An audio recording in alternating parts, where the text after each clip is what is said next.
Hey guys, tonight we're going back to a time when central heating wasn't even a fever dream. And yet, somehow, people still insisted on building houses out of rock. Thick, cold, drafty, echoing stone. Because apparently, comfort was optional when you had feudal power and a moat. So dim the lights. Maybe grab a blanket, maybe two. Because we're about to spend the night in a medieval castle. And trust me, you'll need them. We're talking about the surprisingly creative, sometimes downright questionable ways medieval people tried to stay warm through endless European winters. Let's drift back, not to the glorious battlefields or glittering banquets, but to the real, unglamorous question. How did anyone survive inside a medieval castle when it was basically a stone refrigerator with a draft problem? The castle, a freezer with flags now. First of all, a castle was never meant to be cozy. It was meant to be impressive. You didn't build one to say, "Welcome home, friends." You built it to say, "Try attacking me, and good luck not freezing while you do it." Stone walls, thick and tall, were perfect for defense, and terrible for warmth. They trapped cold, they radiated cold, and they held onto cold like your ex holds onto grudges. You could light a fire in every room, and by the time you'd gotten one side warm, the other side would already be frosting over again. And yes, castles looked amazing in summer. Banners flying, sunlight glinting off turrets. But the moment November hit, those same grand halls turned into wind tunnels. Imagine sitting down for dinner while your soup freezes in real time. So what did medieval people do about it? Did they invent early heating systems? Nope. Did they suffer quietly and invent passive-aggressive complaints centuries before the Victorians? Absolutely. But they also got creative. The Great Hall, center of cold and occasional fire. Let's start with the heart of any medieval castle, the Great Hall, the social, political, and dining hub. It was also the one place where you had any real shot at not losing a toe to frostbite. In the middle of the hall was the hearth, a giant open fire pit, not tucked away in a fireplace, but literally in the center of the room. You could throw on a few logs, gather your household around, and bask in what might generously be described as lukewarm survival. Smoke from this giant open fire didn't exactly go up a chimney, because chimneys, as it turns out, were kind of a luxury invention that came later. Instead, the smoke rose up into the rafters, swirled around for a while, stained everything black, and eventually maybe escaped through a hole in the roof, the so-called louver. If the wind was right, the smoke would go out. If it wasn't, congratulations. You just invented indoor camping. Eyes watering, lungs wheezing, everything smelling like burnt mutton and wet wool. But hey, it was warm. Kind of. Floors of straw, walls of tapestries. So, let's say you're a 13th century noble trying not to shiver to death while pretending to enjoy your venison stew. What else could you do? Well, start with the floor. Stone floors were basically medieval ice rinks, so people covered them with layers of rushes, dried plants, reeds, straw, anything vaguely insulating. They'd sprinkle sweet herbs in there too, like lavender or thyme, partly for the smell, and partly because floor hygiene wasn't a phrase that existed yet. It helped a little, but it also created a home for, bugs, mice, and the occasional medieval surprise. So every few months, someone would scrape up the old straw and spread down a new layer, as though that was a normal part of civilized life. And on the walls, you didn't hang art, you hung tapestries. Giant embroidered wall hangings weren't just decoration, they were insulation. Thick wool or silk panels helped block drafts, absorb echoes, and make those stone walls slightly less tomb-like. Of course, not everyone had fancy tapestries. The average castle servant just slept next to the wall and hoped their blanket didn't freeze to it overnight. Bedrooms, drafty luxury. Now, bedrooms in castles were, well, let's call them aspirational. You might think the lord and lady of the castle had it easy. Their own chamber, private fireplace, featherbed. But even the nicest medieval bedroom could feel like a crypt in January. Yes, some had fireplaces, but the smoke control was terrible. You could either have warmth or breathable air, not both. And when the fire burned out in the middle of the night, which it always did, the room cooled instantly. That's why medieval beds were so elaborate. Heavy wooden frames, thick mattresses stuffed with straw, furs, blankets, quilts, and the real MVP, bed curtains. Those weren't just decorative. They trapped your body heat inside a little pocket of warmth. It's basically the medieval equivalent of a sleeping bag fort. Servants, of course, had a slightly less glamorous setup. They'd sleep in the hallways, near the kitchen, or right by the hearth. Warmth over comfort. And if you were unlucky enough to be a guard stationed on the battlements, yeah, your shift came with free frostbite. Kitchens, the real hotspot. If you wanted actual heat, you went to the kitchen. Castle kitchens were full of fire. Ovens, hearths, spits, cauldrons, and probably smelled like a strange mix of roasting meat, burnt bread, and desperation. The cooks were the warmest people in the building, though probably also the most exhausted. That's why you'll often find that servants or guards like to just happen to wander near the kitchen when off duty. Not to sneak food. Okay, maybe a little. But mainly because it was the one place where you could actually feel your fingers again. Some larger castles even had a separate room called a warming chamber, where laundry was dried and guests thawed themselves before daring to go back out. It was the medieval equivalent of standing by a radiator for 30 minutes pretending to check your phone. Hot water, cold comfort. Bathing in winter was optional, and for good reason. If you were rich, you might have a small bathing tub brought into your chamber.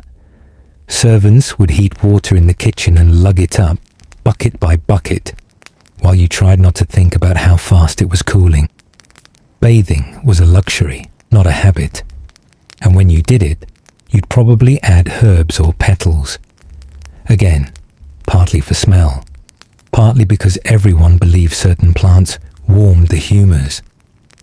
Poorer folk, they just hoped spring would come early. Clothing, layering like a medieval onion. Since architecture wasn't doing much for warmth, people turned to fashion. Medieval clothing was all about layering. Wool tunics, linen shirts, cloaks, fur-trimmed hoods, long stockings.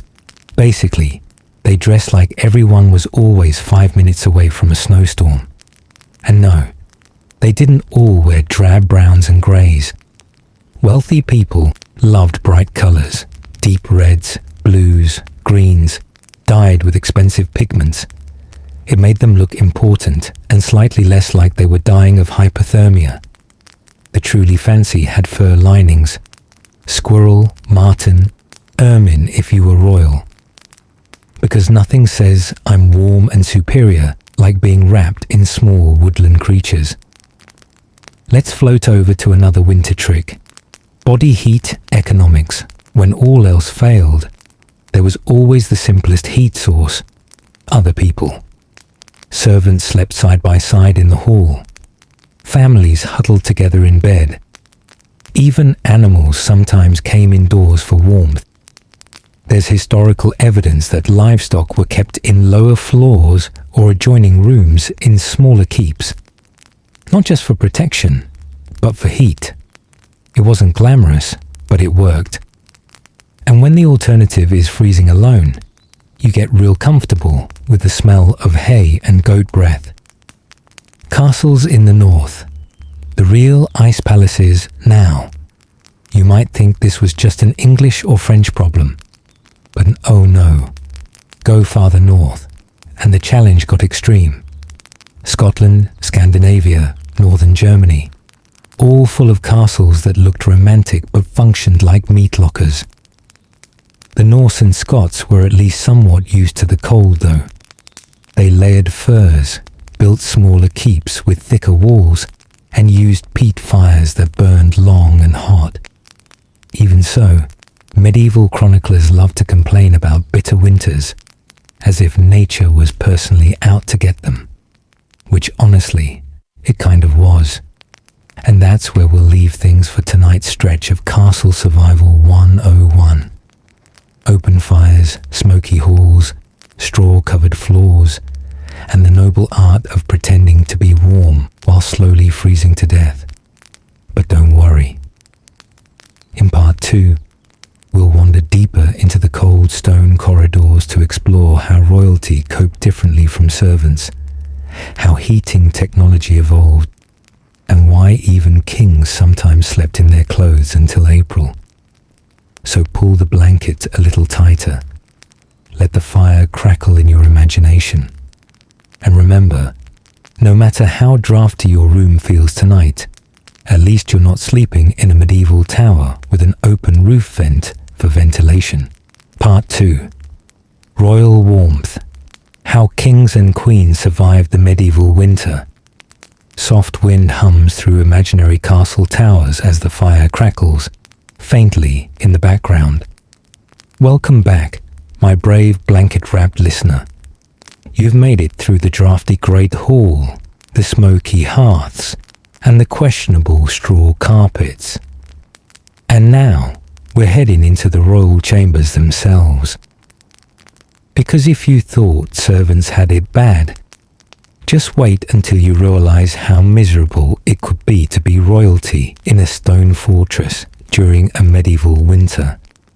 Sure, you had titles, gold, and the occasional fur-lined robe, but you were still sleeping in what was basically a refrigerator with curtains. Let's float gently from the kitchens and halls into the upper floors, where kings and queens tried, and mostly failed, to make winter tolerable. The royal bedchamber, drafts, drapes, and desperation. The royal bedchamber might sound luxurious, and in paintings it certainly looks it. A grand canopied bed, carved wood, velvet drapes, and maybe a roaring fire in the corner. But the reality, still cold. So cold, in fact, that even the fire didn't help much. The walls radiated chill like a glacier. The windows leaked a wind like broken flutes. And the massive open spaces never trapped heat for long. Royalty fought back with layers. Not just of clothing, of everything. A good royal bed had a straw mattress, a feather topper, woolen sheets, fur blankets, and thick curtains that closed completely around the bed, forming what was basically a private tent. Inside it could be several degrees warmer than the rest of the room. A medieval miracle. Of course, it wasn't exactly romantic. The air got stale, the fire went out, and you'd wake up to see your breath fogging in front of your face. The kind of scene that makes you question whether absolute power was really worth it. When in doubt, sleep in your clothes. Let's be honest. The medieval approach to winter sleep was simple. Don't undress. Even royals, with all their silk and status, often just crawled into bed wearing their undertunics, stockings, and sometimes even gloves.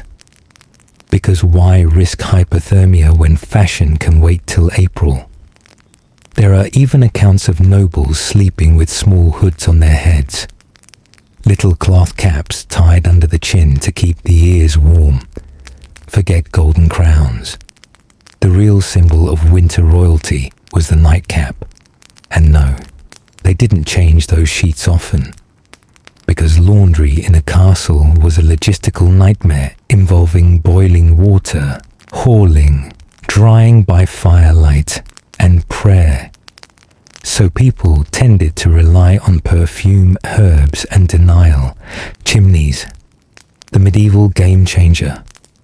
Now, at some point, humanity decided that maybe, just maybe, all the smoke in the living room was a problem. That's when the chimney entered the chat. Chimneys began appearing in the late 12th and early 13th centuries, first in monasteries and wealthy homes. It was a total revolution in heating. Instead of one smoky hearth in the middle of a room, you could now have multiple fireplaces on different floors, each with a flue that carried smoke neatly out of the building. The downside? Chimneys were expensive to build, tricky to maintain, and had an unfortunate habit of catching fire. Still, they were a huge step up from, let's just make a bonfire indoors and hope for the best. Castles like Dover and Kenilworth in England eventually got elaborate chimney systems, with fireplaces big enough to roast an ox, which, coincidentally, was sometimes exactly what they were used for. The warming pan and other medieval inventions. Even with fireplaces, bedrooms could still feel like meat lockers. That's where a few clever little tools came in. One was the warming pan, a small metal pan with a long handle, filled with hot coals and slid between the bed sheets before sleeping.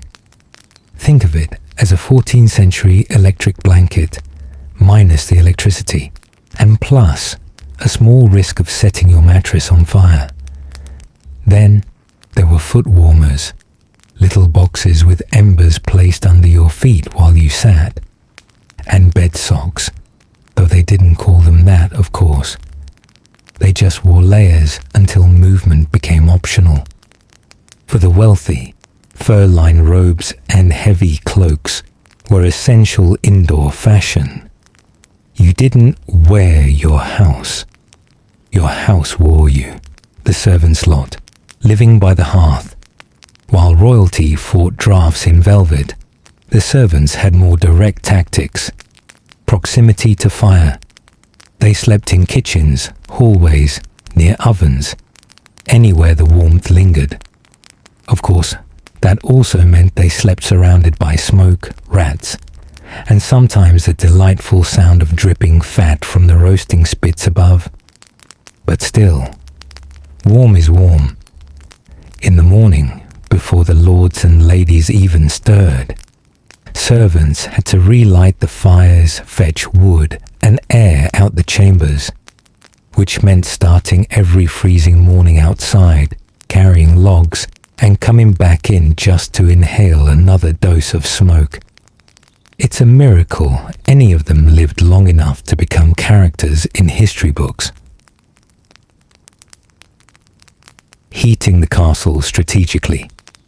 By the late Middle Ages, castle architects started getting smarter about heat.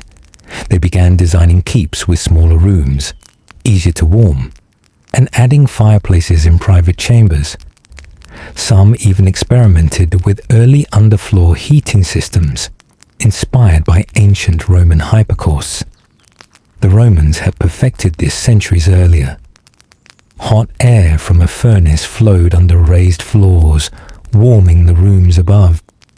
Medieval engineers tried to replicate it, mostly in monasteries or royal bathhouses, but it never quite caught on widely.